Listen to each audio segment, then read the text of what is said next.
Hello students, my name is S के वर्मा और आज के लेक्चर के अंदर हम करेंगे पार्ट नंबर 10 के जो प्रश्न उत्तर नंबर 15, 16 और 17। ठीक है, आज ये पार्ट कंप्लीट हो जाएगा। तो प्रश्न नंबर 15 जो न्यूमेरिकल है उसको करते हैं। चलिए स्टार्ट करते हैं। प्रश्न नंबर 15।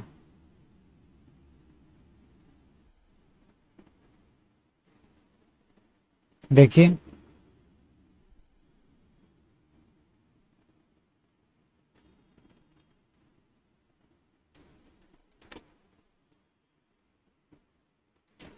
देखिए प्रश्न नंबर 15 क्या क्या रखा है इसके अंदर। कहता है 7 सेंटीमीटर साइज का। देखिए, देखना है अब क्या है, अवतल दर्पण। तो सबसे पहले मैं क्या बनाऊंगा, स्टेटमेंट नहीं पढ़ूंगा मैं पूरी की पूरी, अवतल दर्पण सबसे पहले मैं बनाऊंगा।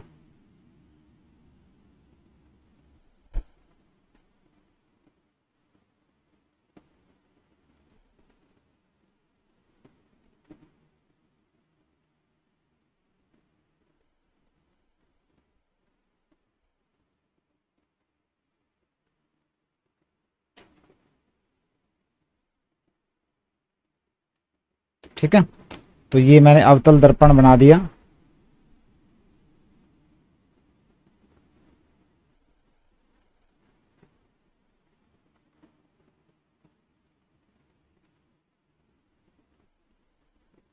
ये इसका मुख्य अक्ष है।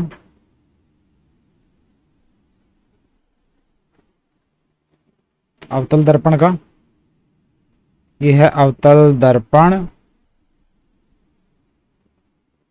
और ये है इसका मुख्य अक्ष। ये इसका हो जाएगा मुख्य फोकस और ये हो जाएगा इसका वक्रता केंद्र।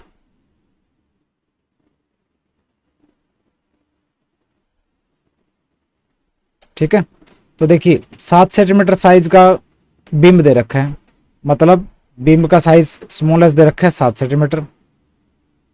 18 सेंटीमीटर की फोकस दूरी है और फोकस दूरी आपको पता है अवतल अवतल दर्पण की जो फोकस दूरी क्या होती है, माइनस में होगी। तो फोकस दूरी को लिखेंगे माइनस के 18 सेंटीमीटर। और 27 सेंटीमीटर की दूरी पर जो है बिंब को रखा गया है। 18 और 9 यहाँ पे बिंब को रखा गया है। ठीक है, कितनी दूरी पर, 27 सेंटीमीटर की दूरी पर। तो यू क्या आ जाएगा, माइनस के 27 सेंटीमीटर, क्योंकि यहाँ पे माइनस की दूरियां होती है, यहाँ पे प्लस की दूरी होती है, आपको पता ही है। ठीक है तो ये ए बी जो है वो बिंब है। तो 7 सेंटीमीटर साइज का कोई बिंब 18 सेंटीमीटर की फोकस दूरी के अवतल दर्पण के सामने 27 सेंटीमीटर की दूरी पर 27 सेंटीमीटर की दूरी पर रखा गया है। दर्पण से कितनी दूरी पर किसी पर्दे को रखें कि उस पर वस्तु का स्पष्ट फोकसित प्रतिबिंब प्राप्त किया जा सके। तो कहता है कि दर्पण से कितनी दूरी पर पर्दे को रखें कि जो ये बिंब है ना उसका एक साफ फोकसित प्रतिबिंब जो है बनाया जा सके। प्रतिबिंब का की स्थिति बतानी है, कहाँ पे, सॉरी हाँ, प्रतिबिंब की स्थिति बतानी है, तभी पता लगेगी ना दर्पण की स्थिति। जहाँ पे प्रतिबिंब बनेगा वहीं पे सॉरी पर्दे की स्थिति। ठीक है, जहाँ पे प्रतिबिंब बनेगा पर्दा भी तो वहीं रखना पड़ेगा। तो प्रतिबिंब की स्थिति हमें पता करनी है, प्रतिबिंब दूरी पता करनी है, प्रतिबिंब का साइज पता करना है और प्रकृति पता करनी है। तो ये चीजें हमें पता करनी है। ठीक है, तो ये जो पिक्चर है मैं उठा लेता हूं यहां से।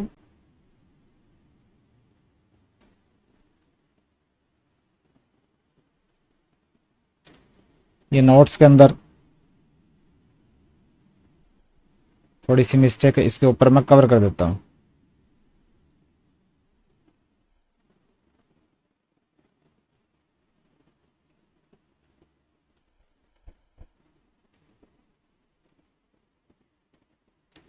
देखिए प्रश्न नंबर 15 क्या दे रखा है, अवतल दर्पण दे रखा है। मैंने अवतल दर्पण बना लिया। बिंब ऊंचाई स्मॉल है जो 7 सेंटीमीटर दे रखी है। तो जो जो बिंब की जो ऊंचाई है वो मैंने 7 सेंटीमीटर बना ली। ठीक है, बिंब की ऊंचाई, वस्तु की ऊंचाई। फोकस दूरी क्या है, माइनस के 18 सेंटीमीटर। तो यहाँ से लेके यहाँ तक जो दूरी है वो माइनस के 18 सेंटीमीटर, क्योंकि अवतल दर्पण की फोकस दूरी माइनस में होती है, ठीक है, और उत्तल दर्पण की प्लस में होती है। और बिंब दूरी माइनस के 27 सेंटीमीटर, जो बिंब की जो दूरी है माइनस के 27 सेंटीमीटर। इसको आपने आराम से करना है।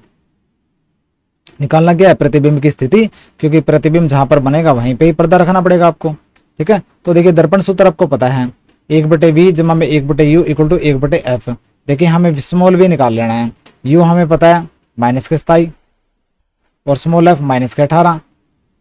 तो 1/v ये प्लस माइनस मल्टीप्लाई हो जाएगा माइनस के 1/27 और ये माइनस का 1/18। 1/v इक्वल टू माइनस के 1/27 इस साइड जाएगा तो प्लस के 1/27, 1/27 माइनस 1/18 हो जाएगा, ठीक है। 54 जो एलसीएम आ जाएगा, 27 दूनी 54, 18 3 54, 2 माइनस 3 में 54, ये माइनस का 1/54 आ जाएगा। 1/v इक्वल टू माइनस के 1/54। तो इसको भी पलट दो, इसको भी पलट दो, तो स्मॉल v क्या आ जाएगा माइनस के 54 सेंटीमीटर। तो मतलब प्रतिबिंब 54 सेंटीमीटर की दूरी पर बनेगा, ध्रुव से 54 सेंटीमीटर की दूरी पर बनेगा। और कौन सी साइड बनेगा, सामने बनेगा यहाँ पे, ठीक है, दर्पण के सामने बनेगा, क्योंकि v माइनस में है ना, इसका मतलब जो प्रतिबिंब बनेगा ना अवतल दर्पण के सामने बनेगा 54 सेंटीमीटर की दूरी पर, ठीक है। और दर्पण के लिए ये तो हमें स्थिति पता लगी। अब हमें निकालना है कि प्रतिबिंब का साइज।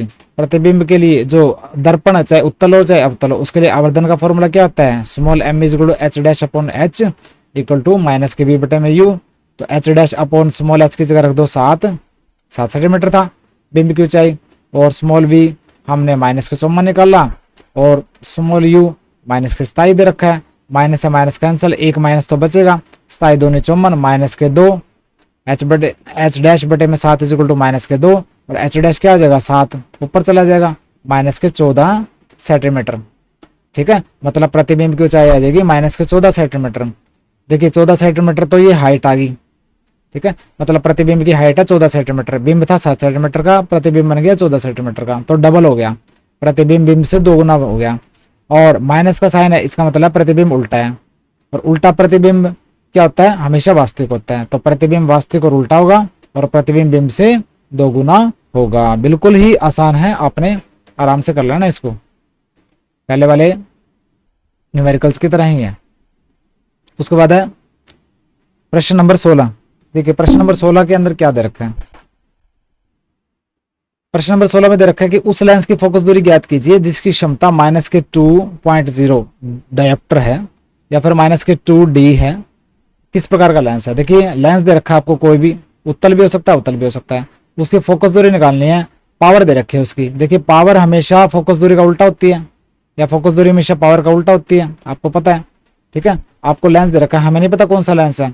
लेंस की क्षमता दे रखी है माइनस के 2.0 लिख दो या माइनस के 2 डायोप्टर लिख दो, माइनस के 2d। तो हम जानते हैं कि power is equal to 1/f, ये आपको पता है, याद होगा आपको। तो पावर की जगह -2 रख दो और इक्वल टू 1/f।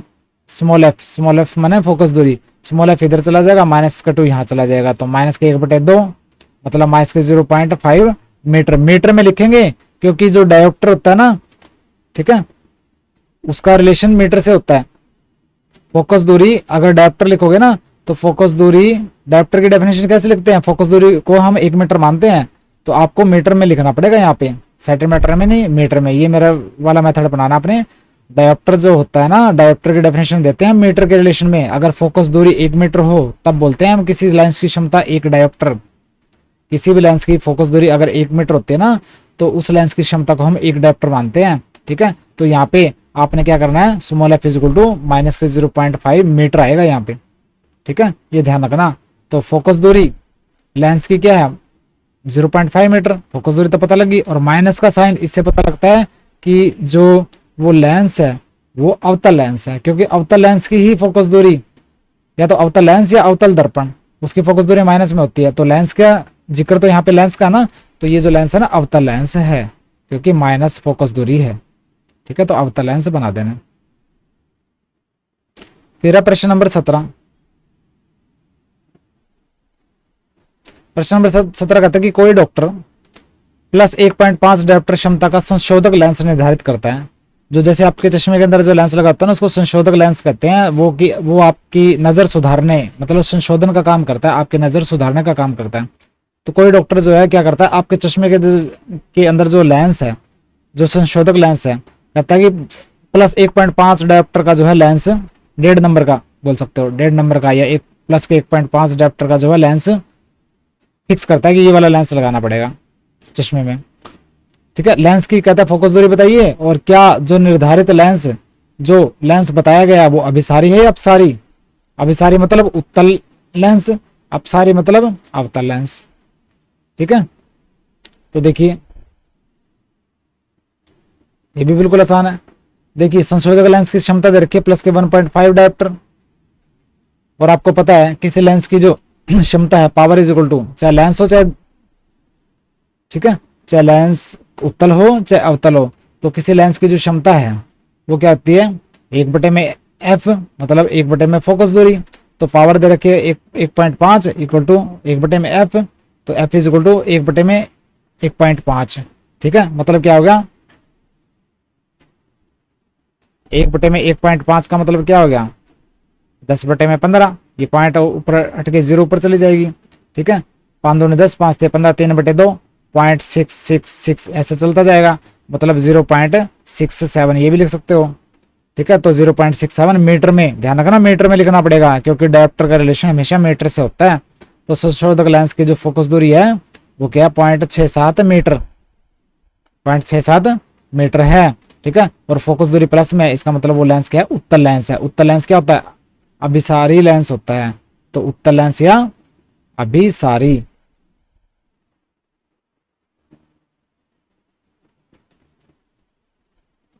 अभिसारी लेंस है। ठीक है, तो ये आप कर लेंगे। प्रश्न नंबर 15, 16, 17 हमने कंप्लीट कर दिया। इसी के साथ आपका पूरा जो पार्ट नंबर 10 प्रकाश परावर्तन और अपवर्तन कंप्लीट हो गया। इस लेसन के आपने न्यूमेरिकल्स अच्छे से करने हैं, थ्योरी सारी अब कंप्लीट करने हैं, ढंग से करने हैं। धीरे धीरे आपने कर लिया होगा। अगर आपने आराम से हर एक चैप्टर, हर एक पेज को अगर आपने अच्छे से याद किया है, फिर तो आप रिवाइज कर लेंगे। अगर आपने रिवाइज नहीं किया, हर एक लेसन, हर एक पेज को अच्छे से नहीं पढ़ा है, तो आपको प्रॉब्लम आने वाली है। तो कभी भी पढ़ना है तो हर एक जो मेरा लेक्चर है उसको डेली याद करना है। अगर याद करते जाएंगे ना तो आपको रिवीजन में प्रॉब्लम नहीं आएगी, दोबारा दोबारा मेहनत नहीं करनी पड़ेगी। तो ठीक है, तो इसको लेसन को रिवाइज करना है। मिलते हैं नेक्स्ट लेक्चर में, बाय।